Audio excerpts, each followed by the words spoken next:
Welcome to the Women's Sanctuary, the podcast about tending the soul of women, sisterhood, and the rise of the sacred feminine. I'm your host, Arlia Hoffman.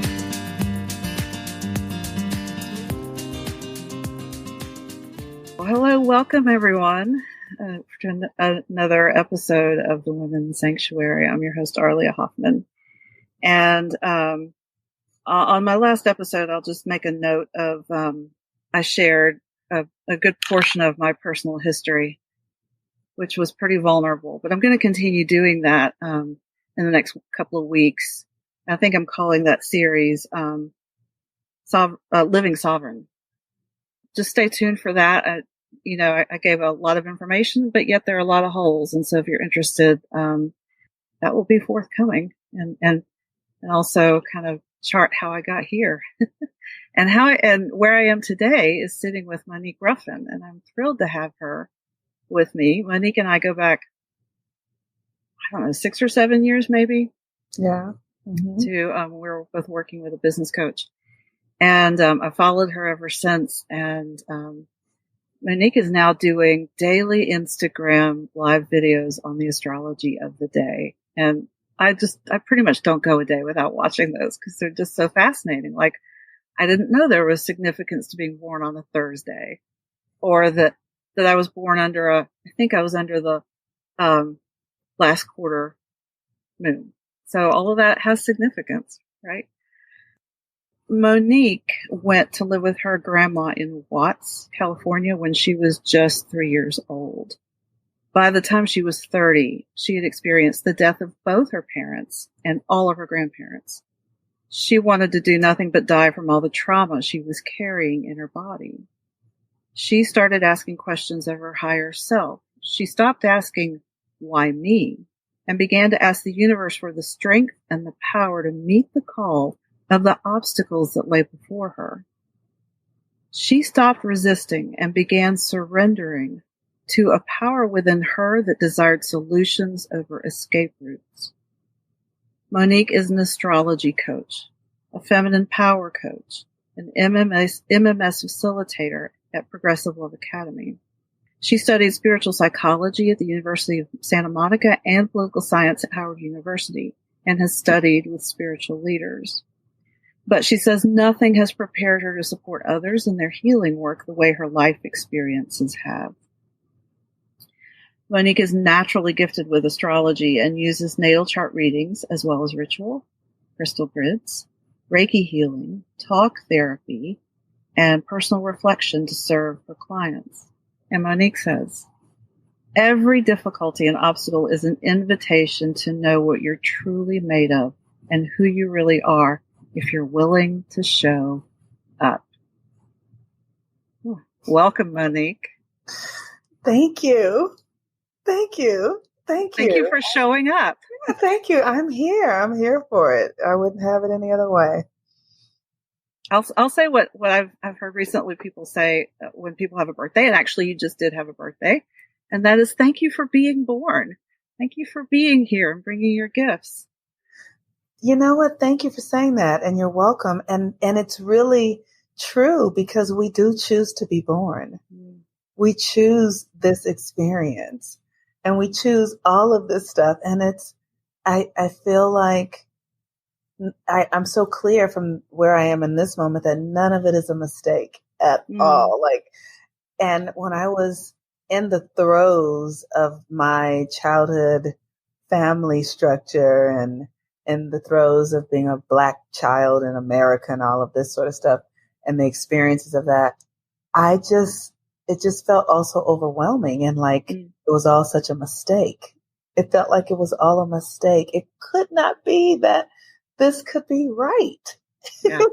I'm in too much pain. It was beyond your comprehension. That's right. Yeah. But it was all right. It was all divine and it was all divinely ordered. And I really believe that. Mm. I would sell an arm for that. I mean, I believe it like nobody's business. None of it is a mistake. How did you get into astrology? I think there's a story there. Yeah. Oh, there is. So I really always loved astrology, like everybody does, right? Who doesn't love astrology on some level? Everyone's like, Yeah. everybody will pick up the paper and read, or go to the back of the magazine and read who they are. So I had that going on, but I always also felt like there's something to this. And so I would land in a book here and there, something would land, and because I was always on a spiritual quest. I've always been on a spiritual quest. So astrology books would come my way, and they always resonated. And I go, yeah, that makes sense. And then in the last several years, like in the last decade, I was working for a blog, a pretty popular mom's blog called mom.me. And they invited me to write astrology blogs. They were like, could you also write astrology blogs for us? And I said to them, I'm not an astrologer. And then they told me how much money they were going to pay. And I thought, I'm going to learn. And I said, yes. I said, yes. And I had I had several astrology friends. I have friends who are astrologers. I called my friends and I said, put me on speed dial because I'm going to be calling you every day. And I, called everyone and said, which books should I get? What are the best ways to learn? And so I just dove in and realized that I already knew it. It was just oh my gosh. I was like, oh, I already speak this language. This is giving me context for everything now. Like my whole life started to make sense. Everything. It wiped out my sob story. I was like, oh, I was born into kind of a living hell because of the astrology. The astrology and our relationships to the planets bring forth these archetypal energies. And when you understand your astrology, for me, I was like, because I'd done so much suffering, like there was just so much pain. But when I realized I have Pluto conjunct my sun, conjunct Jupiter in the 6th house in Virgo. So my life is about perfecting my soul. It's like Virgo is the energy of the intestines of the constellation. So things come through Virgo to be broken apart, to be tried and, and deciphered and analyzed. And that's what my whole life had been like. It was like burning. But it made sense when I saw my astrology. I was like, oh, I get it. Well, speak to that sense of, because I had that same kind of epiphany in my own spiritual work, that shift of like, oh, there's nothing wrong with me. That shift from the victim to being empowered. Oh gosh, that has been the biggest step. And I started making that before astrology. Astrology solidified it for me with that. But if you're familiar with Michael Beckwith, he is a minister here in Los Angeles at the Agape Institute. And I started going to his church maybe when I was 29 or 30. And I remember being in church one day and he was saying, he has that, and you better, and that's the rhythm of how he talks. And he's talking and he basically said, nobody's coming. He said, no, he said it from the pulpit. He said, nobody's coming. And I said, oh my God, I'm fucked. Yeah. Now what? Yeah. This is impossible if nobody's coming. I cannot save myself. And I just started taking classes. I just started wandering through the world. Like, I've got to find out how to feel better. I have got to do that. Like, I've got to do it. And so I just started doing everything I could to take responsibility for my life. And it was agonizing. Every day was a battle. But I would just talk to people and believe them. I would just sit with people and they would say, no, you're responsible. And I would go, really? Okay, well, help me. Like it's like I was blind. It was literally like I was blind. And I just continued to study. I studied at Agape. I studied Ernest Holmes, which is in this moment, I can't even recall the name of that book, but religious science, right? I studied religious science. I studied Buddhism, Nichiren Buddhism. I chanted. I studied every religion, just working to gather myself. And then I really started studying my lineage, my family, and started to understand the victimization of Black people and what that really was about at the core. So I really started. And you speak a lot to that in your work. Yes, because it's like a hero's journey. It is to overcome the archetypes of ownership and oppression and victimization as a Black person is a soul's calling. And I had to find it in my family structure. I just started to realize, like, oh, this runs deep. This runs way back to, my grandfather watched his father be murdered on a sharecropper's farm. My grandmother is the result of a rape, of a white man raping my great grandmother in a home that she worked in, So all of those things, those are energetics. That's violence that we carry in the body, carry in the cell structure. And as I've studied energy and understood through astrology is, we're recreating these patterns, because the patterns that we choose when we're born are planets. That the ancients said that the planets are a picture of your brain waves, like your natal chart is like an imprint on your brain. It's what you're here to play out. So there's a cosmic relationship, and then there's a genetic relationship. And so that's why we repeat our mothers. We will do the same patterns, right?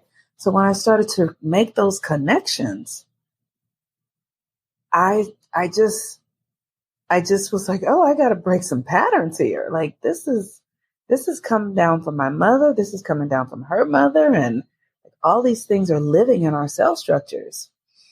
And so I really started taking it seriously then and working with a shaman, doing plant medicine work to really dissolve trauma in my nervous system.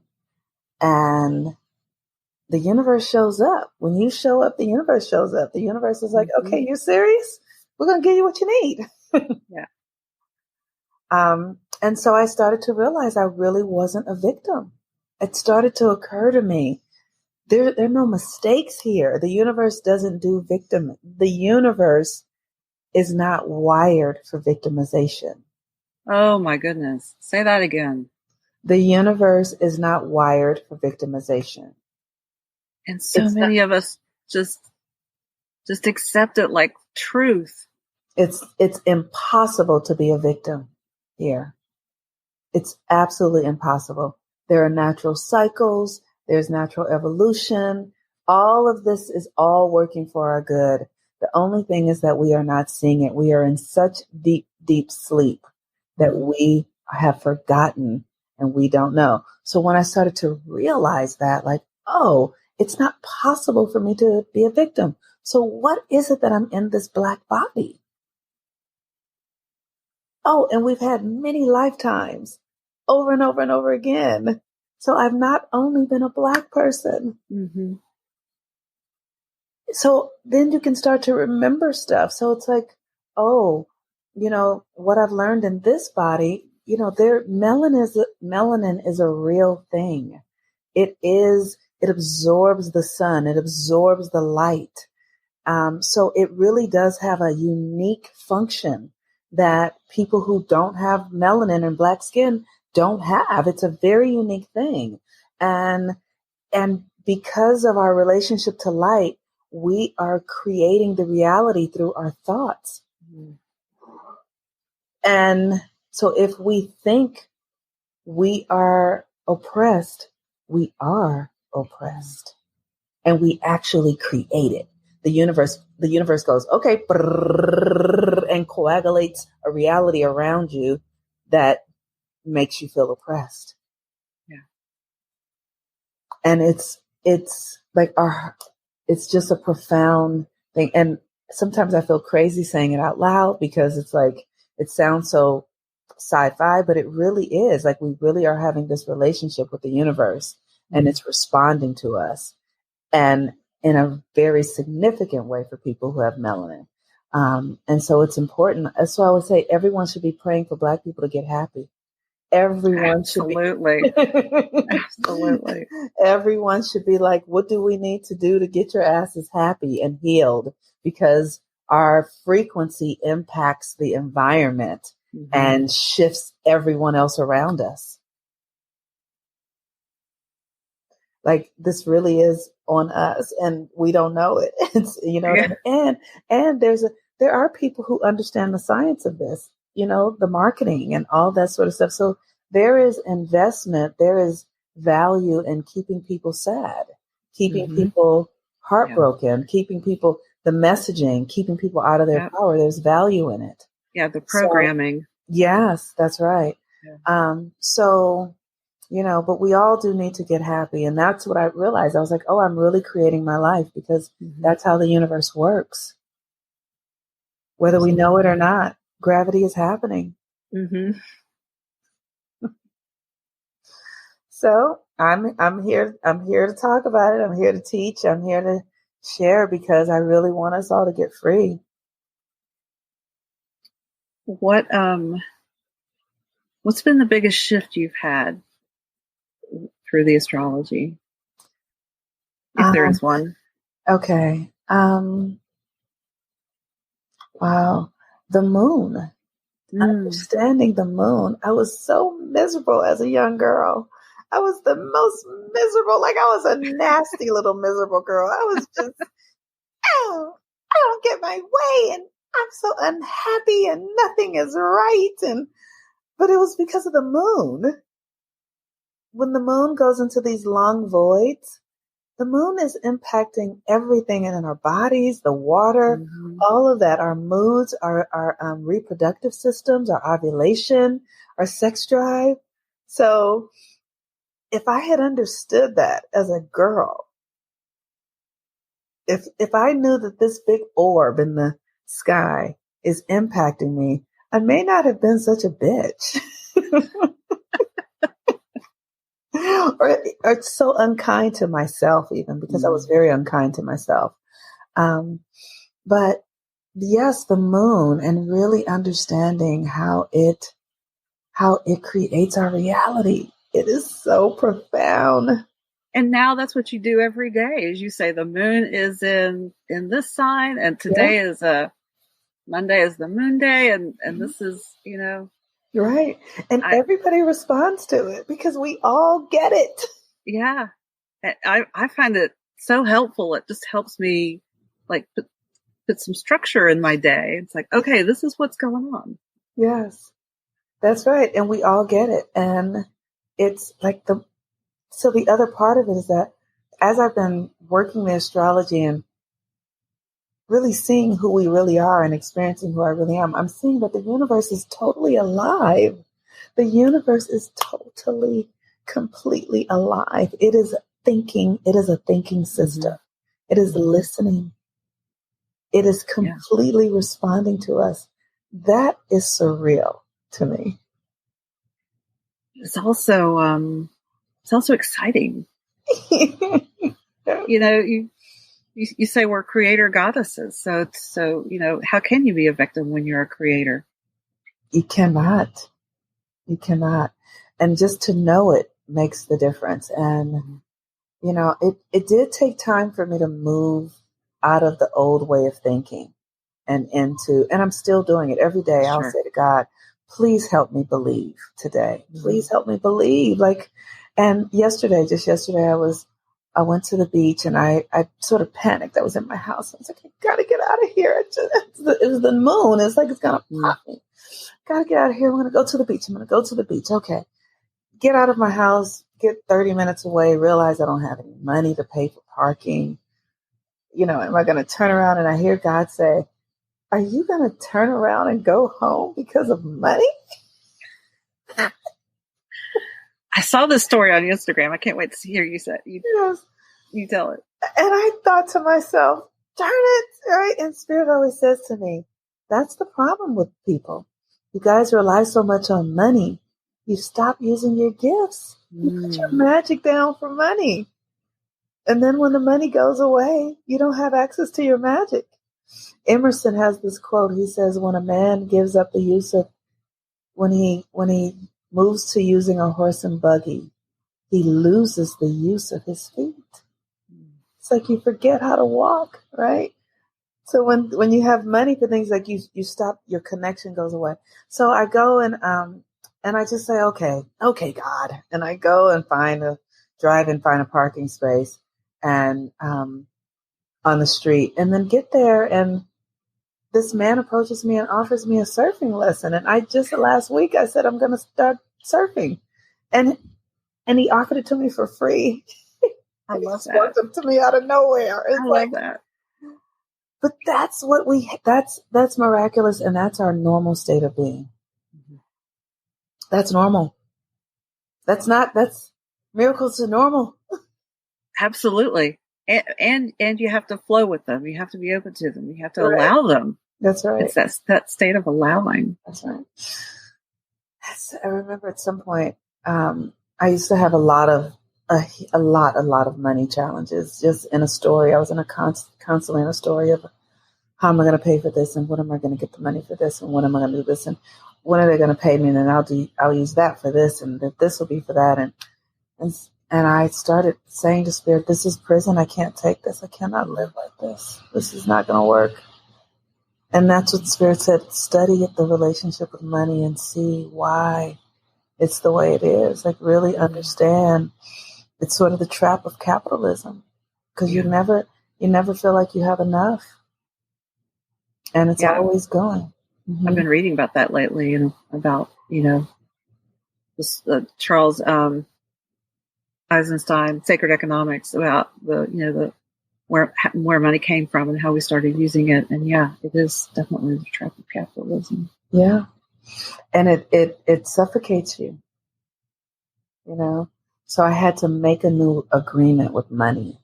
I had to make a new agreement with abundance, really, that I am abundant naturally, organically, and I'm always in flow, and that I'm here for a purpose to do a certain thing. And as long as I'm on that purpose, my needs are always going to be met. Beautiful. God brought me here. Like God brought you here. Mm-hmm. God is my employer. So if you want me to do this job, you better pay me so I can eat. That's right. You feed me, clothe me, shelter me so I can do this work. Yes. Yeah. Ooh. Well, let's talk about relationships, because you talk about that sometimes on your videos, about how your personal relationship with yourself is evolving, and your external relationships. What's new? Well, oh gosh, I've been really retraining myself around relationships, and I'm working to get the 14-year-old girl out of the driver's seat. Ooh. Yeah. The one who was waiting for love and was convinced that love was going to be the thing that saved her life, and that gave her value and meaning and purpose. And this has been so difficult. It has been so difficult, confusing, and revitalizing at the same time. And so I'm in an experience right now of repatterning, because I've been the kind of woman that would go into a relationship like everyone is the one. Oh, he's the one. He's the one. And they are the one in that moment. Yeah. Mr. or Miss right now. That's right. But there was something that I was in the looking for the one, I was abandoning me in some way. Like I was really looking for something that I didn't believe I had. I was really needing something from them that I didn't already know that I could do for myself. And so I've been really working to bring my energy into myself and to recognize that I'm the one, that nobody's coming. Like Reverend Michael said that today when I was new at Agape, nobody's coming.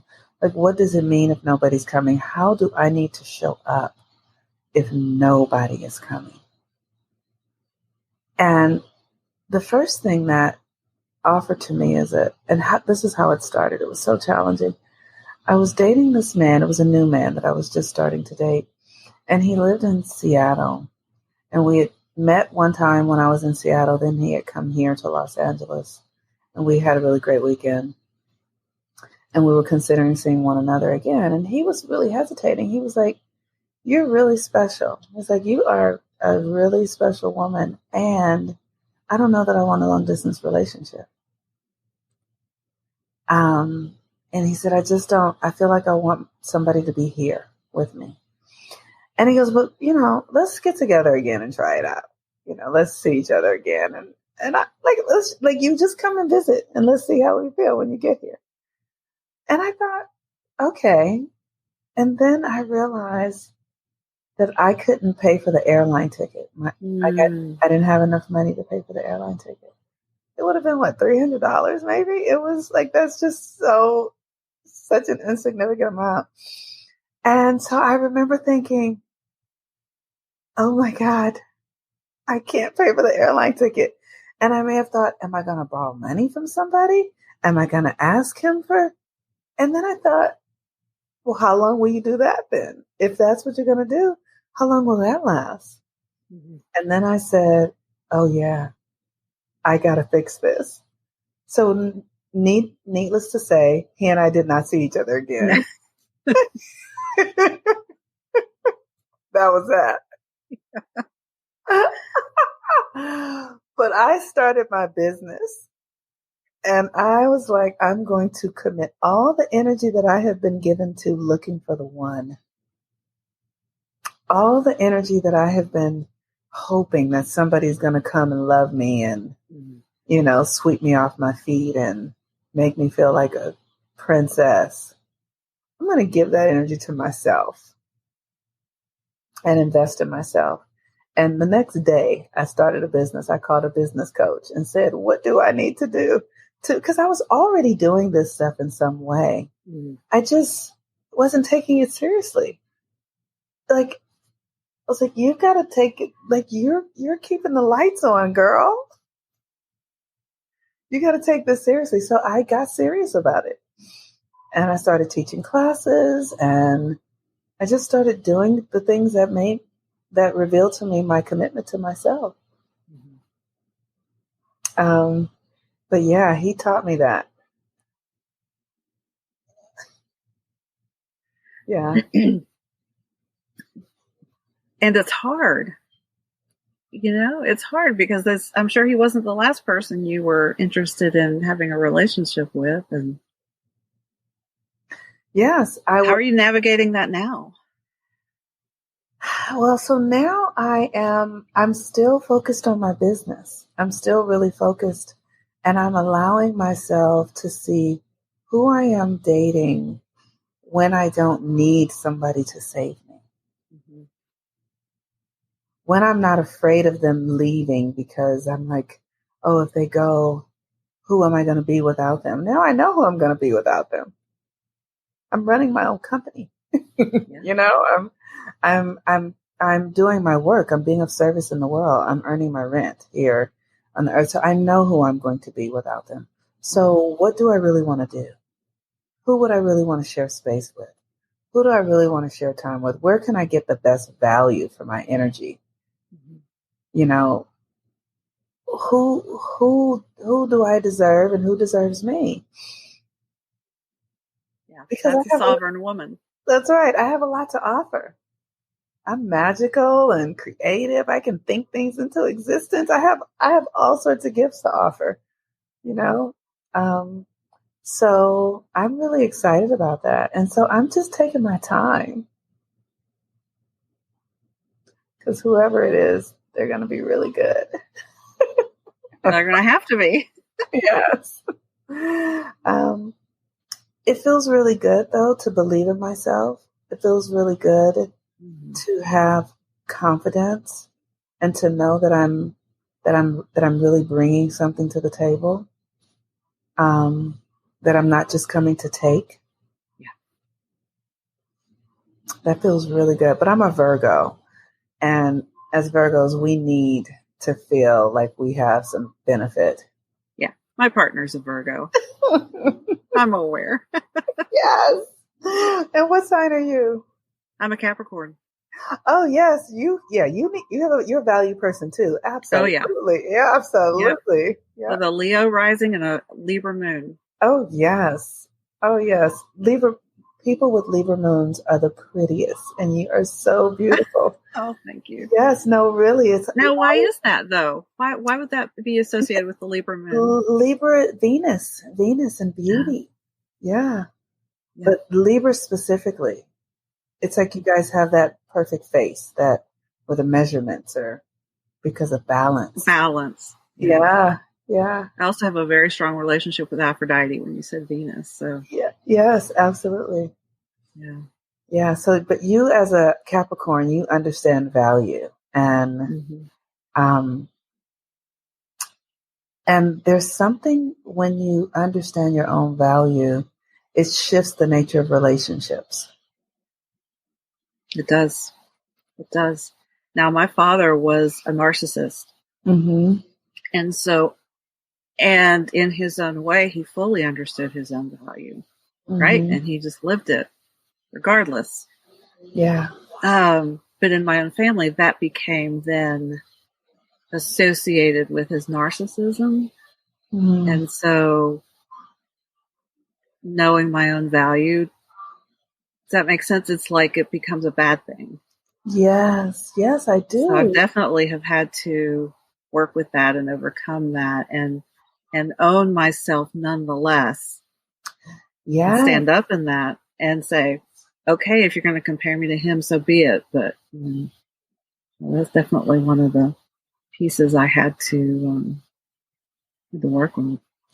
That's really powerful. That's one of the things that I see in astrology is that we have these energies that compete with one another, right? So it's like, if you have something in extreme, if you have an energy in excess, it's still there, but you have to learn how to harmonize it and balance it. And so that's what I just heard you say, Yeah.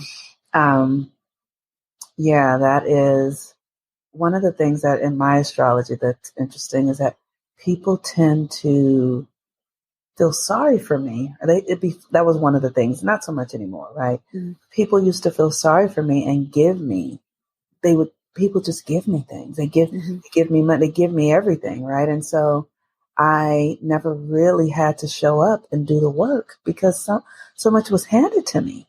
Yeah.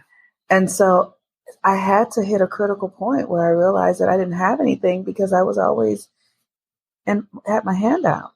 And so it was like, so I need to shift this energy. Like, how can I have people give me things in ways where there's an exchange in place where I'm building something? And so I had to look at that like, oh, this is great that people are generous with me, but it's actually handicapping me. Right. Yeah. So talk more about the astrology and how people can learn about themselves. I mean, you said everything, right? I love what you said about the blueprint. The universe is blueprinted on your brain. Is that what you said? Yes. That's what the ancients just said. So the thing that I appreciate most about astrology is that it helps you get aligned. We're in a human process here. We're not here to arrive. And in the West, we really do hold inside of our belief system that we're old at 40 and 50, that our lives are, and we're just getting started. Like we're supposed to the natural evolution is that we're always becoming new. And if you understand your astrology, you can learn the cycles of your life. Mm-hmm. Yeah. You can understand the seasons that you're going through. And some seasons are for death. And some are for rebirth. And there are many and everything in between throughout a lifetime. Mm-hmm. But what happens is we get filled with regrets because life can be hard, right? We get disappointed. And we get filled with regrets, and then we stop trying because we have an imprint of some sort of painful experience that we've not allowed ourselves to heal from and rejuvenate from. We are here to die many deaths. Mm-hmm. And when we don't understand that, we resist them and we hold on to things and we get stuck and you can't move forward. So relationships are supposed to die. Aspects of our personality are supposed to die. Mm-hmm. You know, we are supposed to outgrow people. We're supposed to outgrow aspects of ourselves. Things are supposed to be dark and light. Oh, yeah. And we resist the hard things. And I know I do. Oh, I totally hate it. I hate it. But the universe is fair, believe it or not. It's balanced. It is. It really is. And when you understand that, you can do anything. And I know it's hard for people to believe that, but she is always in balance. That's right. She is always in balance. And so that's the thing about astrology. If you understand yourself and understand the universe to some degree, you can release your tight grip. You know, the need to hold, the need to control. You can allow. You're speaking right to me. I had a reading the other day, and she was like, "You gotta let go of control." Yeah. You just gotta let things but that's go. hard for Capricorn. That's It a Capricorn. It is. Control is a function of Capricorn. So, so the question then becomes, so I have to ask for permission. Go ahead. Okay, great. So as a Capricorn, it is in your nature to be controlling. So she's asking you to let go of something that is like breathing to you. Mm-hmm. So you have to understand that. You have to understand it is near impossible for you to let go of control. Okay, so with that in mind, how is it possible then to shift my relationship to control? Yeah. How is it then possible? Because you're not going to be able to wrap your brain around this. Mm-hmm. It's not how it works. You're going to have to ritualize it.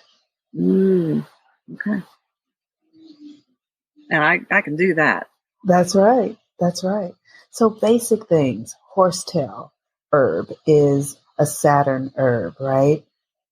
Take spiritual baths with horsetail, drink horsetail tea, chant to Saturn, ask Saturn to help you. Saturn is your leader. It's your governing. Okay, well, one more personal thing, and then we're gonna wrap up with another question. But here's a thing that's been with me all year. My birthday is the 13th of January. It was the day after the Saturn-Pluto conjunction, and I'm like, okay, that's got to mean something. But I've been working with it all year, so I feel like it's the work continues about reworking my identity, and here you are talking about letting go of control. But it's been an incredible journey over the last, for all of us, right? But over the last 9 months, and how my chart is lined up with that. Yes, girl, that is amazing. Isn't it amazing? Oh wow, you are lucky to be alive. Thank you very much. I'll take that. I know you've been going through it. I know that the internal, like really having to come into a new way of being. Well, I felt like the hardest part was before January 13th. And after then, I've been okay. I've been like, okay, we're here. Let's figure out what life looks like now. Right? Yes, that's right. And speaking of being here and life, our world is just in such transformation. And I know you have a really particular perspective on not just the global situation, but America's path and the role of our current president. Speak to that for a minute. Yeah, this is a hard thing for me to talk about because people get people are so angry about it.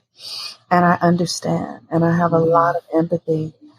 But the thing that we don't understand about our country is that we are living in a time of cause and effect.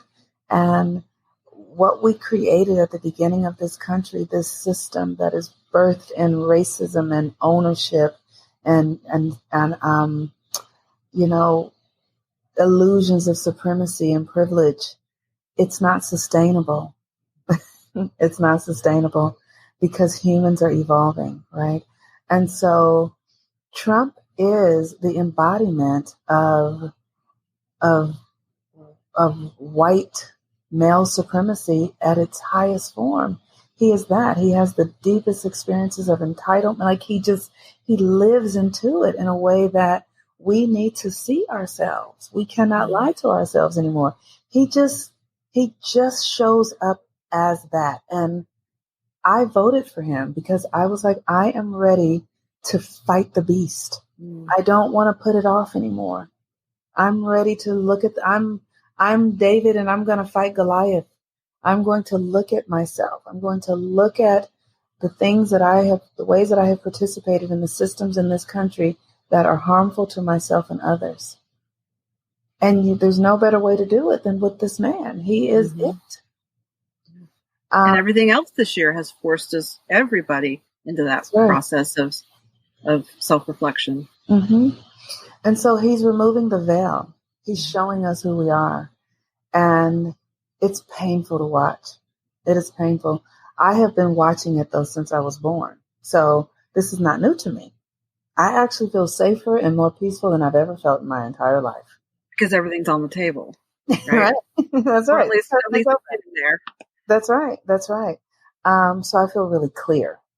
And my prayer and hope is that we can all wake up and see ourselves and begin to do the work to take responsibility, to stop hiding out, to stop putting it aside. And if you didn't know, like one of the things I talk to a lot of white people who are like, I really didn't know. I believe you. I do. I believe you didn't know because this country is designed that way. It's designed for you not to know. It's designed for you to think you're special and that things are this way and that you have it and all those. It's designed that way. I believe you. And now that you know, let's do something about it. You know, because it's coming undone. It's over. It's over. We're never going back to who we were. But we have the infrastructure to build a beautiful experience in this country. We do. We have what it takes. We're bright enough. We're innovative enough. We're spiritually awakening now. And if we can just get Black people to be happy, we can. Oh, that was a joke. Okay. That's a challenge. I mean, that's a challenge for everybody right now. But. Yeah, it is. It is for all of us to really, it's like finding a way to be grateful for what is. And that's one of the reasons I finally launched my podcast after thinking about it, for a number of years is like, we all need to support each other. Yeah. We need to be able to say, okay, let's just kind of stay present, stay in this moment, do the work, connect with each other. Yes. Because that's what's going to get us through this. The only thing. So that is all I have to offer today. I'm so grateful to spend some time with you and to hear what's working, what your work is and how you are. Do you want to talk about the Mars retrograde class? Yes, of course.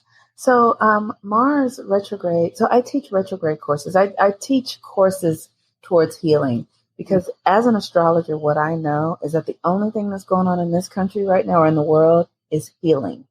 That's it, because Pluto is in Capricorn and Saturn is in Capricorn. So all of our structures are coming undone. So we're all being made new. We're seeing things that we didn't see before. We are asking questions, and those are deep transformations. So my work is towards healing, towards like, how do we come out of the old way? How do we not to run from it, to acknowledge it, to see it for what it is, and then to grow, to use it for growth. So I teach Mercury retrograde courses, and I have a Mars retrograde now, which goes on until November, at the end of November, and Mars is retrograding in Aries, and we all get a new identity, which we need. We all need a new identity. I feel like I've got a head start on that one. Yes. But everyone is going through it. Everyone's thinking, everyone's questioning who they are. We all are, because our work has changed. Our relationship to health is changing. Our relationship. So everyone's in the question. And my Mars retrograde course is just to help us look at the questions. Look at who we've been up to now. Do the self-forgiveness work. Understand our relationship to our body, our chakras, how we're actually creating and using our will. To have a will is a real thing. Your will, you will yourself. You know what I mean? It's like, how do you use this energy? How have you been using it? We're going to have to, we're climbing up a mountain right now, you know? So how can you will yourself into a new way of being? So I encourage people to check out the Mars retrograde class. They can find me at Monique Ruffin on Facebook. They can look at my website, which is moniqueruffin.com. And then Instagram at Monique Ruffin is my handle. And I'll put all those in the show notes so people can have links. Okay. Awesome. Thank you. Thank you. I thank you for having me. It's so nice to be with you in this way. And I'm so looking forward to the work that we're doing in the world. Like it's up to us. We're actually going to change the world. I promise you, we're going to change the world. Yeah. I believe it. I believe it. Thank you so much, Monique. Thank you. All right. Bye-bye. And that's it for us today on the Women's Sanctuary. Thank you so much, and we will see you here again next time.